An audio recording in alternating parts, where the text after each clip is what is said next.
آپ لوگ اگر خبریں سن رہے ہیں تو آپ نے یقیناً کچھ خبریں سنی ہوں گی. ان خبروں کے اوپر کچھ تبصرے کرتے ہیں. پہلی خبر تو یہ ہے جی کہ نیتن یاہو نے اعلان کر دیا ہے کہ ہم نے غزہ کے اوپر قبضہ کر لیا. تو اس بات کے اوپر بس یہی تبصرہ کیا جا سکتا ہے کہ عمرا میں طاقتور کے ساتھ آپ نے لڑائی کی تھی، وہ جب آگے سے بدلہ لے گا تو ظاہر ہے کہ وہ اس طرح کا ہوگا کہ آپ کو وہ اچھا نہیں لگے گا. بہرحال اب یہ قبضہ ہو گیا ہے جی، اور اللہ کرے کہ معصوم انسانی جانوں کا ضیاع کسی بھی طرح سے بند ہو جائے. پاکستان کی طرف آتے ہیں. عمران خان صاحب اٹک جیل میں اڈیالہ جیل میں بند کیے ہوئے ہیں. اب اڈیالہ جیل کے اندر جج صاحب بنفس نفیس پیش ہوتے ہیں کہ جناب عمران خان صاحب کی وہ سائفر کے مقدمے کی وہ کی جائے سماعت. تو اب خان صاحب وہاں پہ وکیل نہیں جاتے.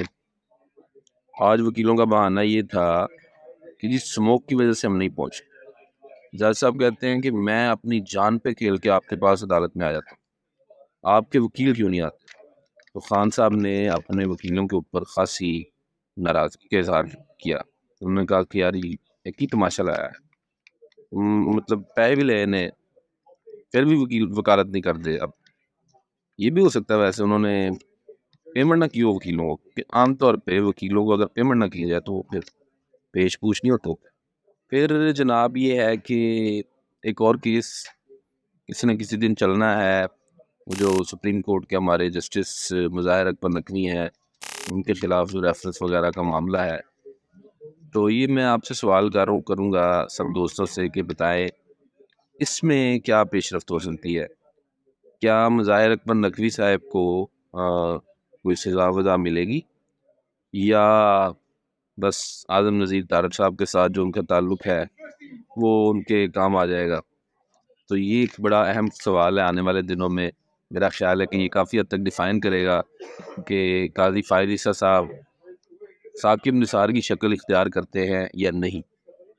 اچھا، اس کے علاوہ ہم بات کرتے ہیں آج جنرل فیض صاحب کے کرتوتوں کو. تو وہ جن دنوں میں وہ عہدے پہ تھے اور ایکٹیولی اپنا کام کر رہے تھے، اس وقت بھی بہت ساری چیزیں پتہ لگتی رہتی تھی، پر کیڑا بولے اس وقت تو بات نہیں کی جا سکتی تھی. اب تھوڑا سا حوصلہ پیدا کر کے اپنے اندر تھوڑی سی ہمت جمع کر کے بات کرنے کا دل کر رہا ہے تو فائی کر لیتے ہیں. جنرل فیض صاحب نے ایک ہاؤسنگ سوسائٹی ہے، اس کے مالک کو اتنا تنگ کیا، وہ اربپتی آدمی کو جنرل صاحب نے یقین کریں آپ رول کے رکھ دیا. وہ بندہ بیچارہ تباہ ہو گیا، اس کا اربوں روپے کا نقصان. اس کا کلیم یہ کہ میرا 100 ارب روپے کا نقصان. اور قصور کیا تھا؟ لڑائی کس بات کی؟ لڑائی صرف یہ تھی کہ بھائی جان یہ جو سوسائٹی آپ چلا رہے ہیں نا، یہ میرے حوالے کر دیں. آپ اندازہ کریں ہمارے اسلامی جمہوریہ کے اندر یہ صورتحال جو ہے نا وہ چل رہی ہے. تو افسوسناک بات ہے جی، اللہ کرے ایسا نہ ہو آئندہ بھی، اللہ کرے کہ افسر اچھے آئیں اور اس طرح کی حرکتیں نہ ہو. بہرحال یہ بڑے افسوسناک بات ہے. اس میں ان کے سسر کی بھی وفات ہو گئی، وہ جو سوسائٹی کے مالک تھے اس کے ساتھ بڑا ظلم ہوا. اس پہ شاہ زیب خانزادہ نے پورا پروگرام کیا، اگر آپ کے پاس ٹائم ہو تو آپ وہ بھی دیکھ سکتے ہیں. اچھا، اس کے علاوہ جناب یہ ہے کہ ایک بڑی مزیدار بات ہوئی ہے دوستو. وہ بات یہ ہوئی ہے کہ جنرل مشرف کی سزا کے خلاف اپیل عدالت نے سننے کا فیصلہ کر دیا. جی سمجھیں آپ بات. جنرل مشرف صاحب کی ان کو سزا ہو گئی تھی کہ انہوں نے وہ جو مارشلہ لگایا تھا اس پہ سنگین غداری تھی. وہ وقار سیٹھ صاحب نے 3-4 سال پہلے فیصلہ دیا تھا، پشاور کے جو جسٹس تھے، اور انہوں نے کہا تھا کہ اس کو پھانسی وانسی ہونی چاہیے. اس پہ پھر وہ مشرف صاحب کی کہہ لو کہ اپیل تھی. تو وہ اپیل اب نہ جج صاحب نہ ملزم، لیکن دیکھیں عدالتی کاروائی تو عدالتی کاروائی نہیں روک سکتی. یہ ہمارا اسلامی جمہوریہ ہے. جج بھی مر چکا ہے جس نے فیصلہ دیا تھا، مشرف صاحب بھی قضائے الہی سے انتقال کر چکے ہیں، لیکن فیصلہ جو ہے نا وہ تو ظاہر ہے کہ ہوگا. اچھا، اس کے علاوہ یہ ہے کہ ابھی آج کل آپ دیکھ رہے ہیں لاہور کے دوست ضرور بتائیں کہ ان کے پاس جو اسموک فیسٹیول چل رہا تھا وہ ختم ہوا یا نہیں ہوا. اگر تو وہ ختم ہو گیا تو میرا خیال ہے کہ وہ سکھ کا سانس لے رہے ہوں گے، ورنہ وہ دکھ کا سانس لے رہا ہو.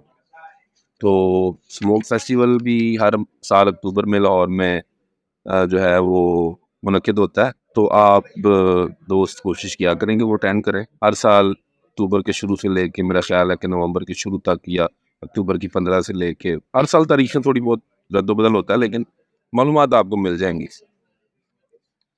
اچھا وہ جو ہم نے آپ نے اس دن بات کی تھی کہ کیونکہ ہمیں $6.5 بلین کا فنانشیل گیپ نظر آ رہا ہے تو آج کل جی وہ ٹیم آئی ہوئی ہے وہ جو بالکل اسٹیٹ چہرے والا IMF کا بندہ نہیں آتا ہوتا ایسے کر کے دیکھتا جو مجھے تو یقین کریں اس کو دیکھ کے خوف آنا ایسے لگتا ہے جیسے نا یہ ایک آدمی ہمارے 25 کروڑ لوگوں کی نا یعنی وہ قسمت کا فیصلہ کار ہے. اور میرا خیال ہے کہ یہ بات صحیح بھی ہے اور وہ سر کاغذوں پہ چلتے ہیں وہ آپ کی یقین دہانیوں پہ ادھر ادھر کی باتوں پہ نہیں چلتے. انہیں یہ نہیں چاہیے کہ آپ کتنے سیریس ہیں. وہ کہتے ہیں ڈاکومنٹ کاغذ دکھائیں کارکردگی جو ہم نے آپ کو کہی تھی وہ پورے کی کہ نہیں کی آپ کو یہ گول دیے تھے وہ پورے کیے کہ نہیں کیے. اگر تو آپ نے کیے تو پھر آپ کو $700 ملین مل جائے گا اور 1 بلین نہیں ہے یہ 700 ملین ہے صرف. لیکن IMF کا ملنا اس لیے ضروری ہے کہ ان کے اعتبار میں کوئی اور بھی دے دے گا پھر